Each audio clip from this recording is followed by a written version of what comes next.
Assalamu alaikum wa rahmatullahi wa barakatuh to some of you, and peace out to the rest of you. You already know who it is and who it ain't. So let me get right to it. O'Shea covered this, but before I saw his video, I saw Full of Sports video. Shout out to Full of Sports. Assalamu alaikum, man. In that video, he showed this lady looking at the camera, talking about how they ain't being approached no more. And she's rightly putting this at the feet of the ladies that said, leave me alone. Don't even approach. Don't even try. Just don't shoot your shot. I'm bothered when you even shoot your shot. You're a nuisance. It's not flattering. And she says, because of you ladies now, I'm not being approached. We're not being approached. And frankly, I'm glad about it. It's not because of hatred or bitterness. I'm glad about it because of just fairness and justice. You listening in the audience have not been told that you are equally valuable as the one you've been told to go holler at. I wish you had been told, but you haven't. At least not until some of us in the manosphere came along, black manosphere, and told you this. Dr. Tiasan Johnson, shout out, he has mentioned this. As much as MOT may not like them, he has also mentioned this. He's let you know she's a reptile, an uncultured reptile, trying to get over on you. And she's not unique in her hypergamy. She is unique in her lack of appreciation for the satisfaction of the hypergamy. And unique in her exaggeration of the hypergamy. That's what's unique about it. And it's good that this combination agrees on this, because it shows you something. You ain't been told that you are valuable. You ain't been told you ain't got to try that hard for someone that would actually try a lot harder to ghost you than they ever would to win you. No one said this to you until recently. And I'm glad that KS, Mr. Samuels, got 1 million finally. I'm happy about that, not even because I support him unconditionally, as I've told you all before. I haven't listened to him in a while, but my son began to listen to him. As a matter of fact, he did some binge listening today, I think. And it won't be tomorrow, but next time my son and I are by ourselves, we'll have some time for him to tell me what he's learned. Because you see, there are reasons that, skip that. Skip that train of thought.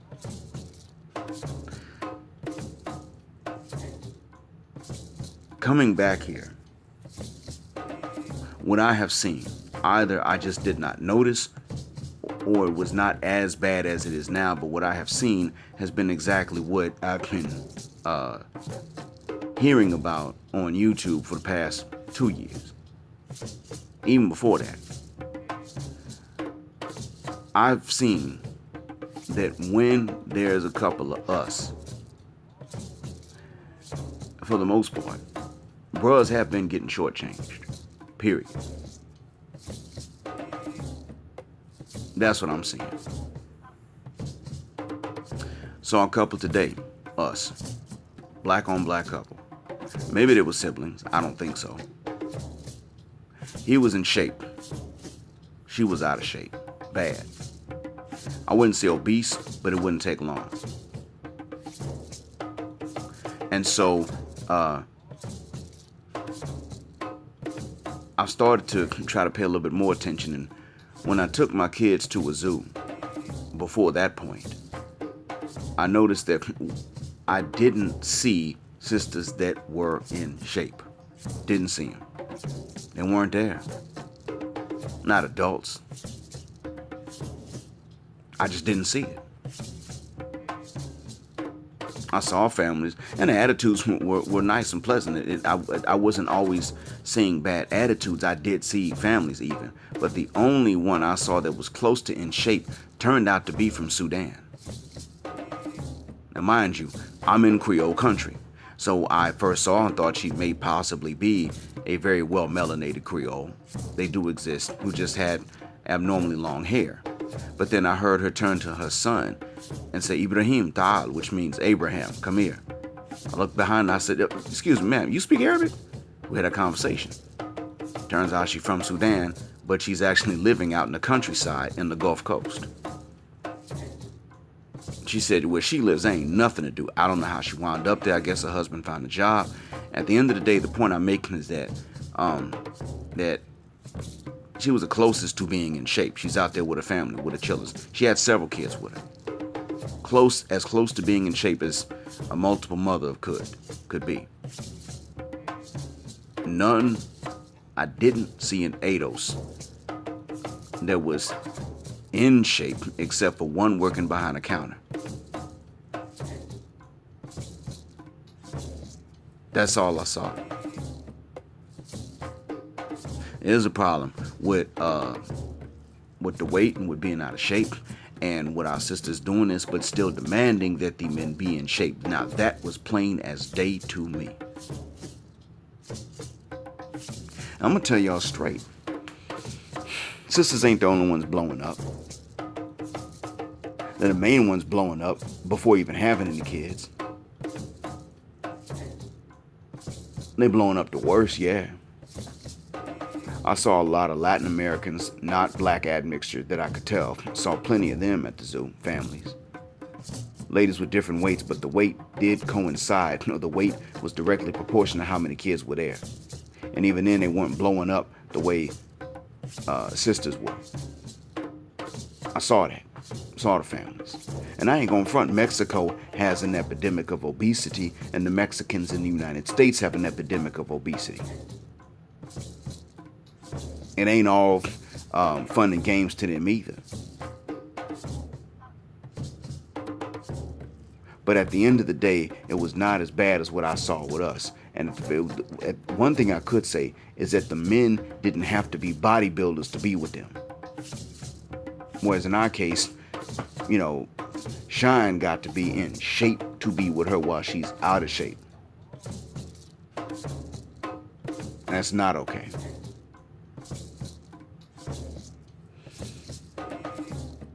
And that's just talking about weight. I'm not going to go into finances. Now, I'm going to say that there is a sister, meaning a Muslima, who's Latin American. And she's on Facebook starting to talk greasy. And I'm not saying talk greasy because I hate her. I don't hate her. You know who you are, senora. You know exactly who you are. But I'm saying this because I'm saying she's talking greasy because she's not introducing the counterweights. She's talking about the rights of the Muslims, and that's fine. But she doesn't want to get into the rights of the men, the husband. She don't want to get into that. She's talking like it's only men that are the problem. And as I've said before, it ain't. We ain't even half the problem when it comes to this. Most of us will never even find the opportunity to be that much of a problem. She done sat up and said she want to ridicule brothers for asking sisters that ain't even interested in them to lower the dowry. I'm like, see, that's the wrong conversation to be having. If she ain't interested, don't tell these brothers not to ask to lower the dowry. Tell these brothers to cut off all communication if they can tell that she ain't interested. Tell these ladies to stop discussing marriage with these men when they're not interested anymore. Stop talking about she has a right to live at the same standard of living that her father provided for her. Suppose her father's the richest man in the world. Every other man, including any of her cousins, ain't gonna be as rich. What she supposed to do, not married? Okay, fine. Best believe some spirit is gonna slip into that house when she's older and start whispering in her ear about fornication. Because that's gonna be an easy job for them because she's gonna have her own needs biologically speaking anyway. And the problem is that she's sitting up and telling ladies to deny themselves just for financial aggrandizement or for their financial egos. She's not talking about the balance. And this is why I tell you I'm going to be one-sided. See, when I've had discussions with her, she's actually very balanced in her understanding, but she won't discuss that balance. I've always said there is a balance. There are the rights that she has, but I'm not talking to the men that are hell-bent on denying her rights and getting all of his rights and then some. I ain't talking to those dudes because, frankly, the reason those dudes are talking this way, or the reason those dudes are that way, is because they're consistently being offered the opportunity to take more than their rights and give less than her rights. Because the ladies don't mind that. In order for them to do that, the door's got to be open. Bruhs are literally facing a unionized railroad. Being this unionized railroad track is railroading them right into the situations in which many of you find yourselves. You can't get your full rights. You can't be treated fairly. You are expected to cater and not be catered to. You are expected to always believe that you're never enough, while actually settling for someone that refuses to be enough. And this is what you're facing. This is what you're dealing with, and it ain't your fault. And they're all in on, I shouldn't say all, but the majority of them are in on this. And so, it is real sad that you got to deal with this, but it's what you got to deal with. Now I'm seeing it up close in person. Yep, it's exactly like what I've been told for the most part. Now, the reactions to COVID, politically speaking, it doesn't look like exactly what I've been told.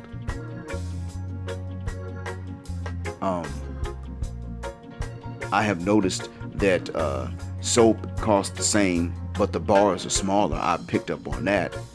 They ain't slick. I have noticed that. But when it comes down to fighting between maskers and no maskers, or maskers and anti-vaxxers and all that, I haven't seen that.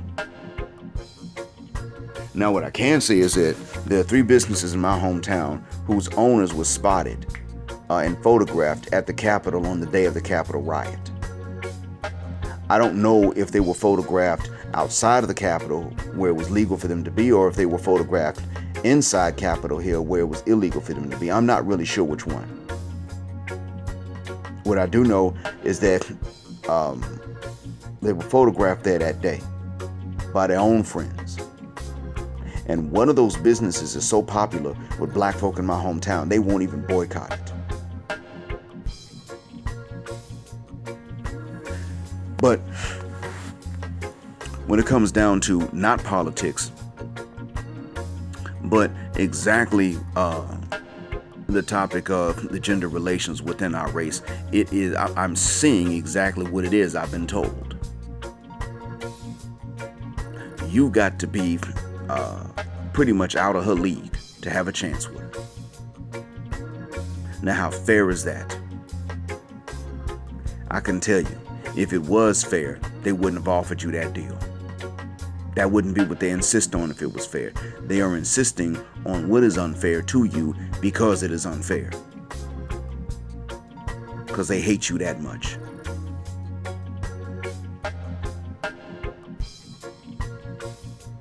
So, then I'm going to tell you this too, gentlemen. One thing I do know, because I've seen it, you're going to be interrupted every time you attempt to discuss this. You will be interrupted without exception, all the time, every time. It'll never stop. You might as well not even try to discuss that topic. There's no need really in having panels. And even to the Muslima that's not black, but Latin American, I think she has some African admixture, but it doesn't show. But even to her, if I decide to go into a debate, and I might, it's going to be because I got the time and because it's entertaining. It is not something I'm going to tell you all to do, mainly for one reason, and that is you don't have to. and it's not going to be worth it. Bouncing, leaving, but not running to that mayonnaise mafiosa is really the best thing you can do. Really and truly, that's the best thing for you to do. Not for the mayonnaise mafiosa, but for other women of color. And I saw a headline that this stuff is making its way into our home continent as well, into the continent of Africa. I don't know how far it is. I know that urban South Africa's gone. Lagos is a lost cause, I'm sure of that. Those are areas I know are pretty much no-go zones if you're looking to be treated well.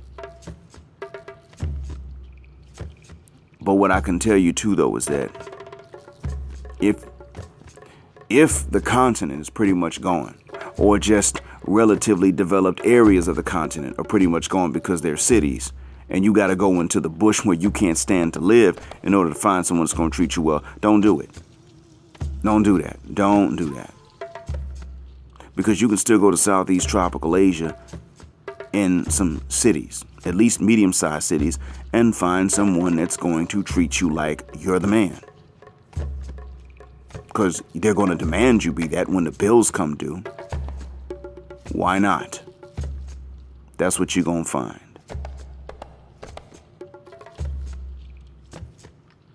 So if you're going to look, let's say in Kenya, but then you go to Kenya and Nairobi's shot, and then you go to Mombasa and it's shot and it's busted, and all you find is feminist materialistic gold diggers. And you realize that you're going to have to go to some part of Kenya where it ain't no internet and you ain't never heard of it, and hardly anybody there is even bilingual. And that's what you're going to have to do? Don't do it. I'll tell you the same thing about Morocco. If you go there and you find that Casablanca's riddled with feminism, it probably won't be, but if you go there and find it is, and then so is Rabat, and then you decide to go to somewhere like, I don't know, even a slightly smaller city like Agadir or Fez, and it's the same thing. You got to go to places don't nobody know about, ain't got no airport, hardly any internet, and that's where you got to go to find someone that's traditional. Then don't do it. Because see, you got to understand something. When you come into your marriages or relationships with your flaws, you have your flaws because you're human. You're not choosing her because of your flaws. You just are a human being who has them. But in the West, and anywhere else that is westernized with that feminism, you look at her flaws and you'll realize that that's exactly why she's with you. It ain't because of your flaws that she's bringing her flaws to you. It's simply because you're a normal man that she's bringing her flaws to you, and she's with you because of her flaws. So if you don't want him big and obese, she's coming to you because she's obese.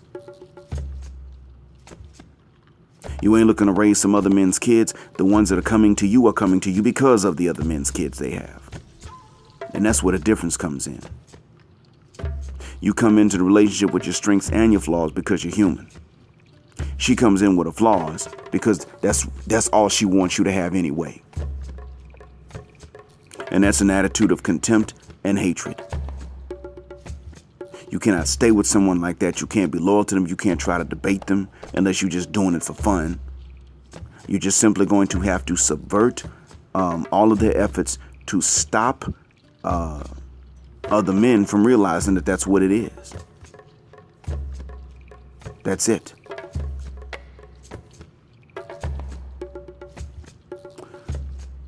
I hope that this has been a benefit. Thank you for listening. Black Heart, Black Mind, Blackout. And this has been more explanation of why I say to you, black, heterosexual, non-select male power just because they don't like it, and black patriarchy until extinction or judgment day.